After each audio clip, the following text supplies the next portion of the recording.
कुलकुल cooking with Sunita Bulkul मध्ये तुम्हा सगळ्यांचं खूप खूप स्वागत आहे। आता दिवाळीचे आपण फराळ बघतोय, बेसन पिठाचे लाडू बघतोय। बेसन पिठाचे लाडू करताना काय होतं की बऱ्याचदा आपल्याकडे ना तुपाचं प्रमाण कमी जास्त होऊन जातं, त्यामुळे कधी तूप जास्त होतं तर कधी तूप कमी होऊन जातं।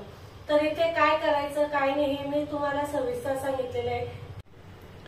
हे बघा, इथे मी पीठ घेतलेलं आहे, चण्याच्या डाळीचं पीठ।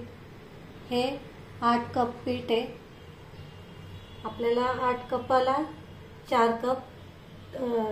2 कप तूप लागेल। गार्निशिंगसाठी पिस्ते आणि 4 कप पिठी साखर। चला तर मग सुरुवात करू। इथे मी आता गॅस चालू केलेला आहे। आपण आता हे बेसन आहे ना हे घ्यायचं। अजून आपण तूप टाकलेलं नाहीये, तूप नंतर टाकायचं। हे बघा, तुम्ही बघू शकता किती मी दाबून दाबून भरलेलं आहे। हे 1 किलो डाळीचं पीठ आहे। हे पीठ कसं तयार केलं ते सांगते आधी। डाळ छान भाजून घेतली आणि मग ती गिरणीला दिली दळायला, आणि असं थोडं जाडसर दळून आणलेलं आहे। असं जर करून आणलं ना पीठ, मग याच्यामध्ये ना तुम्हाला बाकी काही टाकायची गरज नाही पडत। एकदम छान असं आपले रवाळ लाडू तयार होतात, मग दाणेदार मस्त। हे बघा, आता इथे मी हे ना मंद आचेवर भाजून घेते। आपल्याला नंतर टाकायचंय तूप, आधीच तूप नाही टाकायचं, तूप टाकायची नाही करायची, नंतर टाकायचं तूप। हे बघा, आणि डाळ आणल्यावर ना ती ना छान अशी मिसळून घ्यायची। त्याच्यातली जी हिरवी डाळ असेल किंवा ज्याला काळपट असेल डाळीला, ती डाळ किंवा खडे वगैरे असं असेल ना ते काढून टाकायचं। मग छान मस्त मंद आचेवर भाजून घ्यायची ती डाळ, जास्त लाल करायची नाही, एकदम अशी थोडीशी भाजून घ्यायची। आणि मग ती थंड झाली का मग ते याच्यावरून दळून आणायची गिरणीवरून।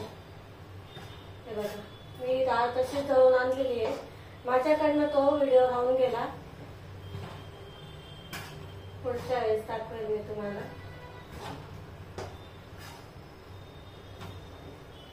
असं मस्त भाजून घ्यायचं।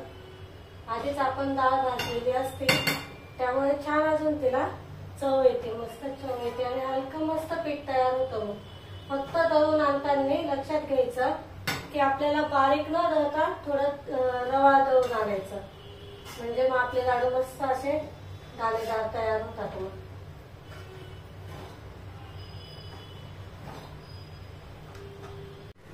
हे बघा, इथं आहे ना हे असं भाजून झालेलं आहे। तर आपण याच्यामध्ये तूप टाकायचंय,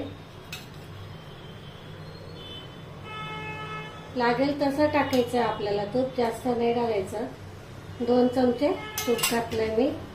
तर हे छान मिसळून घ्यायचं आणि मंद आचेवरच आपल्याला हे भाजून घ्यायचंय।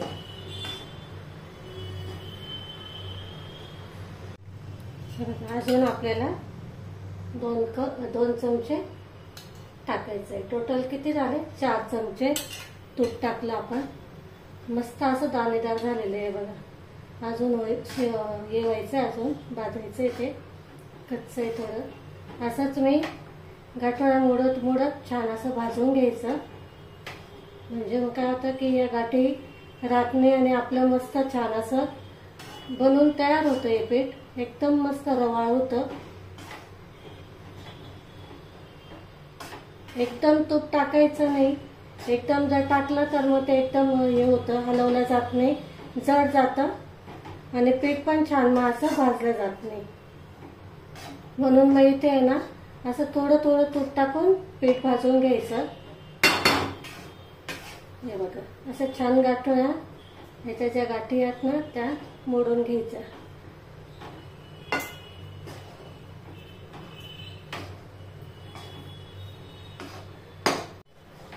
हे बघा, इथं छान असं झालेलं आहे पीठ भाजून। अजून थोडंसं टाकते मी, 1 चमचा तूप टाकायचं आपल्याला। टोटल 5 चमचे झालेत। मग हे बघा, मस्त दाणेदार बनतात। खूप छान सुगंध येतोय, घरभर मस्त वास येतोय पीठ भाजण्याचा. चला आता हे ना छान मिक्स करून मी थंड व्हायला काढून घेते कढईत. हे बघा किती छान मस्त झालंय बघा, थंड झालंय. आता आपण याच्यामध्ये ना साखर मिसळू.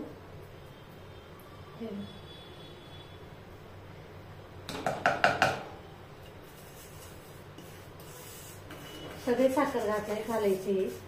जेवढं प्रमाण सांगितलंय ना ते योग्य आहे, अजिबात हे होत नाही, बिघडत नाही मग आपले लाडू.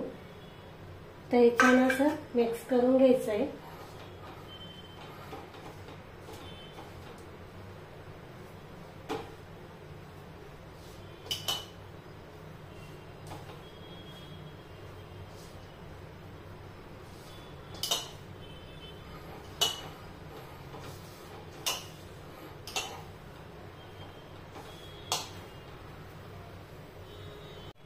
हे बघा आपलं एक पीठ मस्त झालेलं आहे, बघू शकता तुम्ही.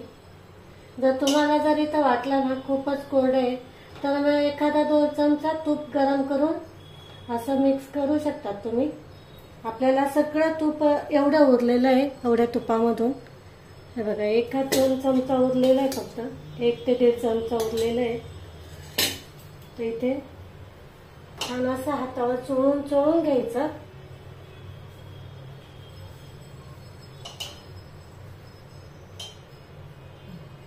असे लाडू करून घ्यायचे. बघा मी बघा दोघे हाताने करते तरी मस्त परफेक्ट होतात. हे बघा अजिबात तुटत नाही, काही नाही.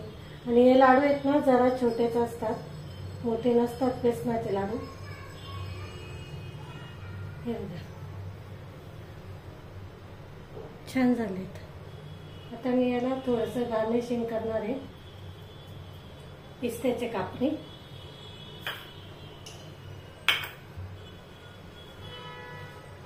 त्याआधी ना असं हातावर चोळून घ्यायचं, म्हणजे काय होतं हाताच्या उष्णतेने ना तूप रिलीज होतं, मस्त असं हे होतं, मग लाडू छान वळले जातात आणि थोडासा असं त्याला ओलावा पण येतो मग लाडूला.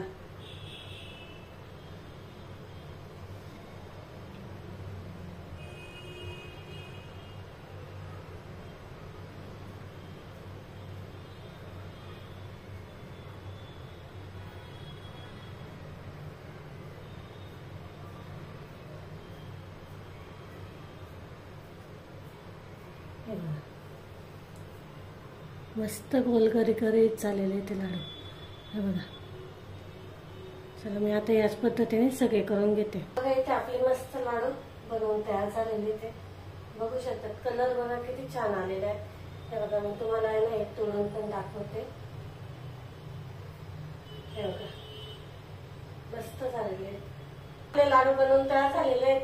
खूप छान सुंदर असे लाडू बनवून तयार होतात. रवाळ एकदम असे मस्त बनवून तयार झालेले, ते अजिबात टाळायला न चिटकता खूप छान टेस्टी होतात. आणि मेन म्हणजे खूप सोपी पद्धत मी तुम्हाला इथं सांगितलेली आहे. जर व्हिडिओ आवडला असेल तर लाईक, शेअर आणि सबस्क्राईब करायला अजिबात विसरू नका. अशाच नवीन रेसिपी सोबत आपण पुन्हा भेटू. तोपर्यंत नमस्कार.